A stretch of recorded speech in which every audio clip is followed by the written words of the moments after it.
tetenkanya temutunulira nnyo gavumenti eno okubayamba. Njagala kubasiima mwenna abatetenkanya abali ebweru nga mutetenkanya, mbeebaza mwenna amawanga yonna gye mulaga ne muyiiya ne mutetenkanya, mwenna njagala kubeebaza, njagala kubasiima.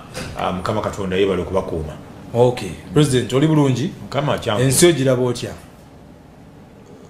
Waliwo yawandika akantu awo ku social media n'agiyita volongoto oba kali mu luyimba, ensi efuuse volongoto. Oluyimba olwo mbadde nsaba baalugana olukuba ku mpewo. So mbadde nsaba tetulugendamu nnyo. Ng'ani alugaana? Ekitongole ekikwasaganyayo empewo z'eggwanga. Banna gwe nawe wali olabe nga balukuba ku mpewo. Twajjirwa. Nze alina okuziwuliriza siziwuliriza. N'ennaku yange n'ebizibu byange n'ennyimba siziwuliriza. Kati ekyo wakijjawo ekya volongoto? Mbiraba ku social media okwo. Nze ndowooza ekintu kimu kulaba abantu bano nga batuviiridde tutereze ensi yaffe, kugamba n'ennyimba sirina biseera byazo. Sirinazi. Oyo President w'abantu basajja mivule bwaddene nsolo nkambwe. Njagala tudduke ku speed kubanga obudde tulabika tuyina butono ssaawa emu n'ekitundu ate ng'erimu obulango. Mu wiiki muno tulabye ebintu ebisasamaza ebyewuunyisa nga mu byo mwe muli wano ekamwokya bw'ova ku studio za wano eza baba eziri Entinda n'okukaba ekamwokya omubaka Robert Kyagulanyi yasinga okuwulira ennyo ze bayita ghetto ayinawo ekizimbe ekyo kimanyiddwa nnyo ekkubo baliyita Semakookiro oba okkirira bwoti ekizimbe kiri awo ku mukono gwo ogwa ddyo ng'okkirira ng'ovasaidi. Nasomako amawulire nga goge gakootinga simanyi obalera byogera nti gwe baguze ettaka eryo investor nti bamuyita omubaka Kyagulanyi n'agaana okugenda. Nasoma bisome mu mpapula z'amawulire, naye njagala tutunulire ekintu kimu ba bibiri. Ekisookera ddala nti kyannaku bwe baba nga bakkiriza okusasula abalala nga ye tebagenda kumusasula, bwe kiba nga kyekituufu kyekyo nti bajja kusasula abalala naye ye tebagenda kumusasula, kibeera kyannaku. Namba 2, omuntu bw'abanga alina ekibanja ng'abadde asasula obusuulu, ekibanja nga kigendako mu butuufu nga nannyini ttaka eryo amumanyi nti wa kibanja, tosobola kutunda nga tamanyi. Ate Mwai Museveni buli akigumiza nti bw'abanga ow'ekibanja agaanyi okukkiriza era tutunda. Ebiri mu mateeka ag'ettaka. Bwe mpulira Mwai Museveni ng'abisomesa, nannyini kibanja bw'aba agaanyi okutegera okwegula gwe totunda. Kati oba tosigaliddeyo gwe alina kusigala ng'akuwa busuulu, totunda. Kakati bwekibanga Mwai Museveni byabadde asomesa nga bituufu, Kyagulanyi tatekwa kuvaawo wadde alina kibanja. Nze simanyi oba alina kibanja naye kyeŋŋambye bwekibanga Mwai Museveni byabadde asomesa abantu nga bituufu kuba muwuliriza nnyo, Kyagulanyi tateekwa kuvaawo. Osanga obusuulu wadde tabusasula. Ebyo anti kyeŋŋambye nti bw'abanga nannyini ttaka yamumanya n'amukkiriza okubeera ku kyape okwo ku kibanja era ng'abadde awo obusuulu tateekwa kuvaawo, kooti zijja kumutaasa. Naye kati bw'abanga abadde tamanyikiddwa, bw'abanga teyagenda ku ttaka eryo mu butuufu, ebyo sibimanyi, baba bajja kumuggyawo aba avaawo kubanga ndowooza eŋŋenda yinza okubanga tiyali ntuufu. Naye bw'abanga eŋŋenda ntuufu, ebigambo bya Mwai Museveni bisigaza Kyagulanyi ku ttaka eryo. Naye nga omuntu ayinza okuzimbako ekizimbe ekyo nga bw'okiraba ne kituuka awo nga ddala takizimbyeko mu butuufu oba nga tamanyikiddwa oba nga nannyini ttaka tamanyi. Ekyo kisoboka, omuntu asobola okukizimbako e Kampala wano ne bakugamba n'ogaana. Babikola. Omuntu asobola okukizimbako ne bakugamba n'ogaana. Naye okusinziira ku bigambo bya Bobi Wine mukulu Kyagulanyi alina obukakafu era abadde mu process ey'okufuna ki ekyapa toyinza kuprocessinga kufuna kyapa ng'okiprocessinga independently nga nanyini ttaka takimanyi so kati alina ebiwandiiko bye nti abadde mutuuze mutuufu abadde amanyikiddwa okusinzira ku ye mwami Kyagulanyi. So nsubira ebigambo bya mwami Museveni byandibadde bimutaasa Kyagulanyi n'asigala ku ttaka eryo nga ow'ekibanja, naye katubirinde kubanga ne Kyagulanyi muyivu alina ensimbi ezimala asobola okufuna bannamateeka ne bamutaasa ku nsonga eyo. Ensonga endala nga tondagenda ku nsonga ndala muli olabira ddala omuntu abadde mu process kuba okusinzira ku ye nga bwe yayogedde abadde mu process finalizinga title ekitegeeza nti nyini ttaka abadde amanyi kabaddi ki akazzeewaawo mu bwangu okulaba nti ate omuntu abadde anaatera okufuna ekyapa ate kati akubiddwa ekikono ekyapa bakiguzizza muntu mulala waliwo akagenderere akasuula oba akacyankalanya mu byofuna bya Robert Kyagulanyi. Kyolina okusookera ddala okumanya waliwo bye tujja okutaganjula, waliwo bye tujja okutereeza, waliwo bye tujja okutegeeza bannayuganda tubibanjulire bwe tunaaba tumaze okwambala engule. Waliwo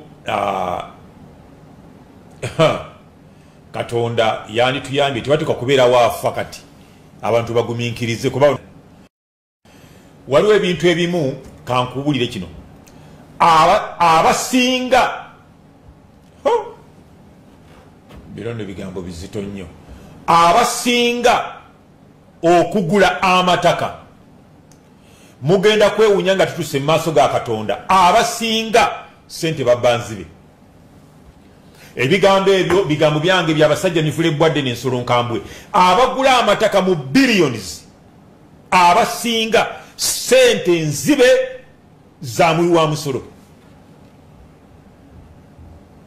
era kati ngatakaako okubiri abasinga okubba sente sibe basajja mivule nti nunda mbwa zange nunda mbuzi zange be bantu abali mu system abatuuka ku sente z'omuwi w'omusolo oba abali okumpi n'abo abatuuka ku sente z'omuwi w'omusolo. Oyinza okuba nga toli mu system naye nga oli munywanyi w'abali oli connected ku bali.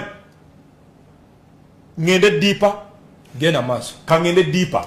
Uganda is a third world country. Gwanga eriri mu mawanga amanaku.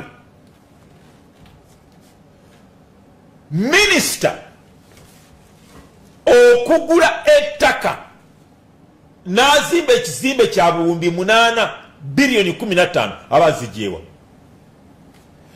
Bwe tutuuka mu maaso ga Katonda omusango gugenda okuvunaanibwa mwami Museveni ogusookera ddala kwe kutunuulira abantu nga babba eggwanga n'alabira ddala nti nabo ssente tamanyi gye bazijja ng'akimanyidde ddala babba bubbi n'abaleka natabafunaana.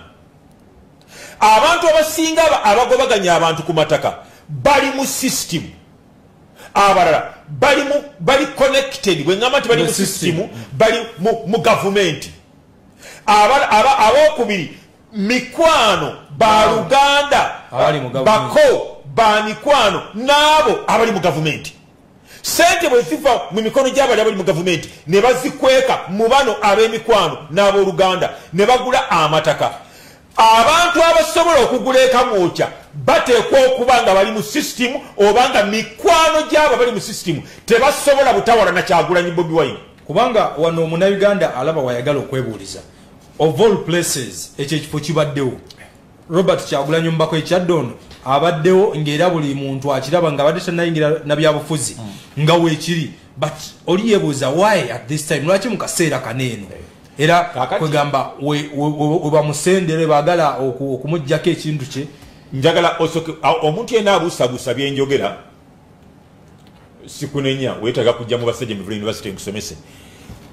Lwaki buli sente zonna eziteekebwa mu nguudo, eziteekebwa mu malwaliro, ezitekebwa mu kitongole ekiramuzi ezitekebwa mu masomero bamaliriza babayise mu kakiiko ka palamenti bannyonnyole auditor general omubalirizi w'ebitabo bya gavumenti kibakita querying buli ateekako akabuuza ku buli ssente n'agamba nti obuwumbi 37 obwaweebwa ekitongole kino obuwumbi 20 bwe bulabika nga bwakozesebwa obuwumbi 17 tebulabikako bye bwakola nabuna 20 ebintu ebyakolebwa mu 20 tebijja mu ssente ez'obuwumbi 20 lwaki buli kiseera lufuuka luyimba abalina ssente mu Uganda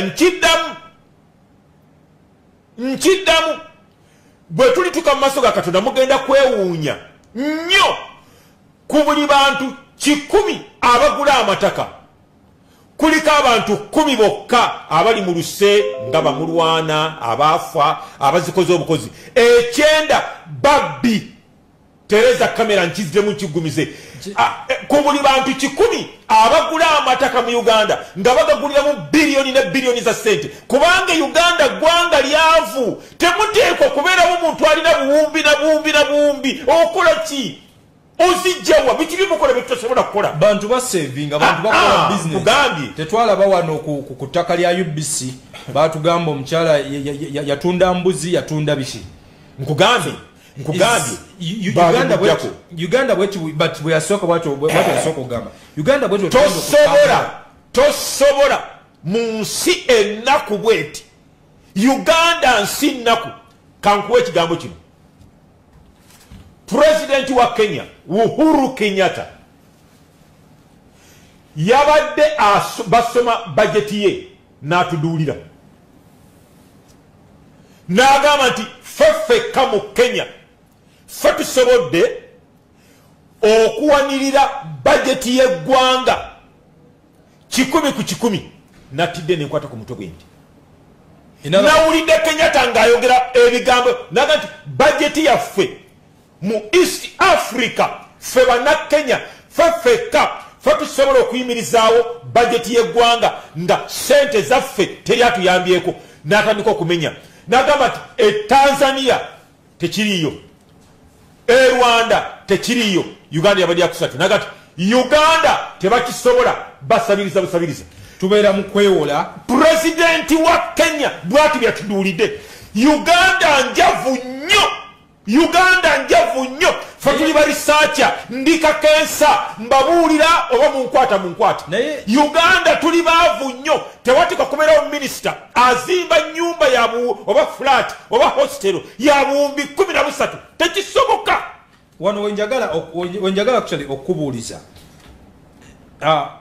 ennaku zino 2-3 ebadde nnyo mawulire nga obwa mafia bufuuse obwa mafia bino byongera okukakasa nti Uganda is a mafia state Uganda kwegamba etuuse mu kkowa eryo erituuka okuba nti omuntu tabaako nakake omuntu abbibwa omuntu atulugunyizibwa to that extent okuba nti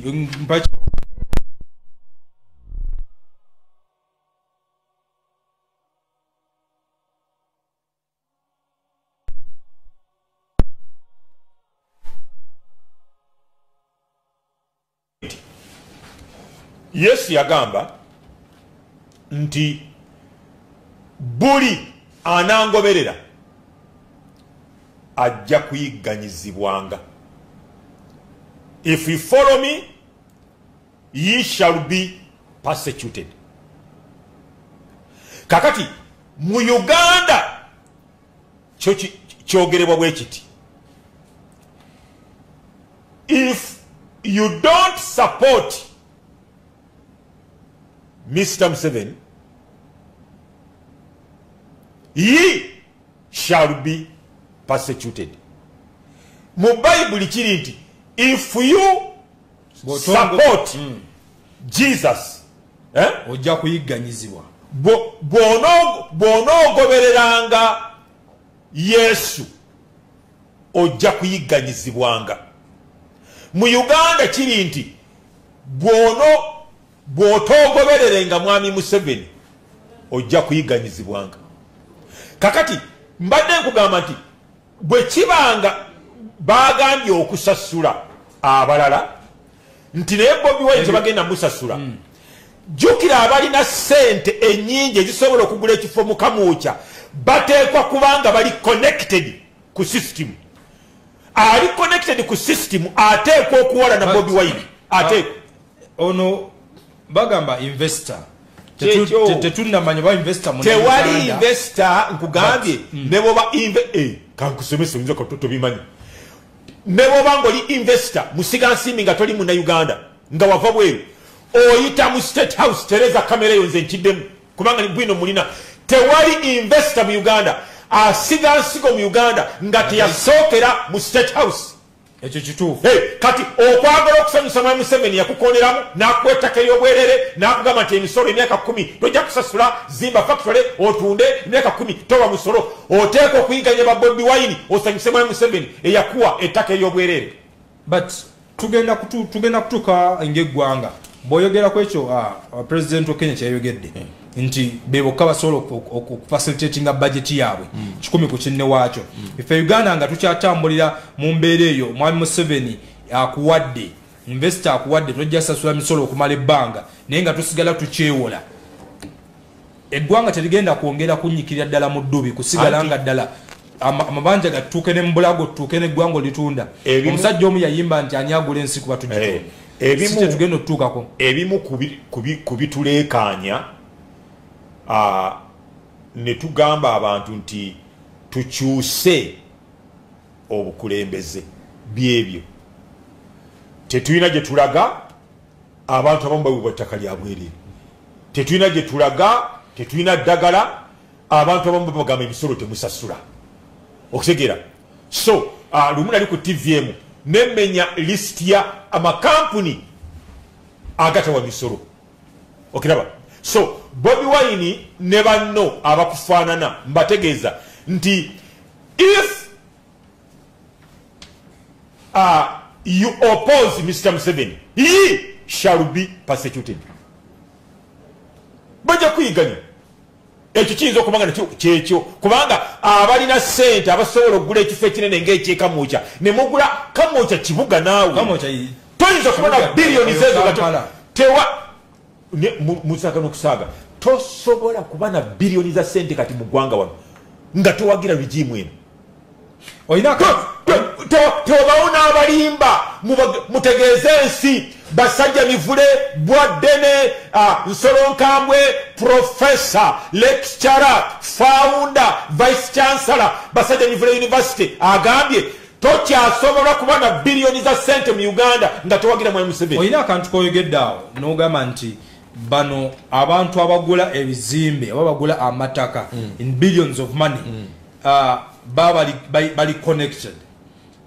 Muna Uganda abeerawo ne yeewuniikiriza n'alaba ekizimbe nga kimeruse mu Kampala ogenda okuwulira nga bakituumye erinnya naye nga erinnya ne bakituumye naawe nnyini omuntu obadde otambulanga naye akakomando mukalya mwenna enkeera ekizimbe ne kimala